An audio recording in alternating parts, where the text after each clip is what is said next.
Ahmad Rahimi will spend the rest of his life behind bars. A judge handed down several life sentences for the convicted terrorist today. 30 people were injured when Rahimi set off an explosion on 23rd Street in Chelsea. It was one of two that exploded that day. The incidents set off a manhunt that ended with a shootout in Linden and Rahimi's capture. Today, he learned his sentence for the crimes. Eyewitness News reporter NJ Burkett live in Lower Manhattan with what Rahimi had to say in court. NJ.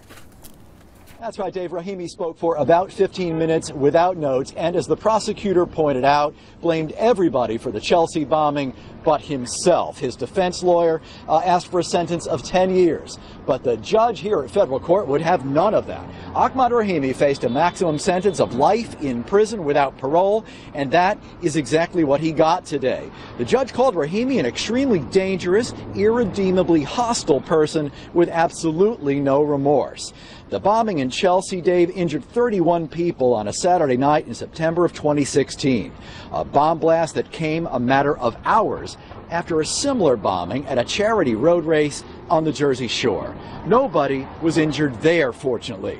Rahimi was arrested, as you said, less than 48 hours later. Several of the Chelsea victims attended the sentencing today, determined to see Rahimi face justice and hoping for even a hint of remorse. But they heard Rahimi say he never harbored hatred toward anyone until he began promoting and practicing his religion openly, and in his opinion, became a victim of racial profiling. His father attended the proceedings today and blamed the FBI for what happened to his son, insisting they refused to take action after he warned them that his son was a clear and present danger. The victims said the proceedings today were a disappointment. The perpetrator was not remorseful at all. He definitely spoke about himself.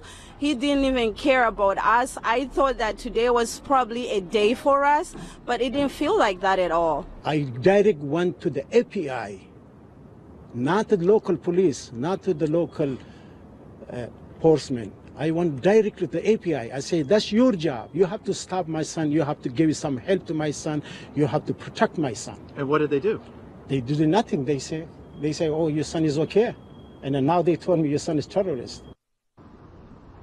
Ahmad Rahimi clearly bitter about how all of this played out. One of the victims actually confronted Rahimi in court, given the opportunity to speak. Pauline Nelson, who lives apparently in the Chelsea area, said she is an immigrant too, and she took him to task for his lack of remorse. More on that part of the story coming up on Eyewitness News at 5 and 6 o'clock tonight.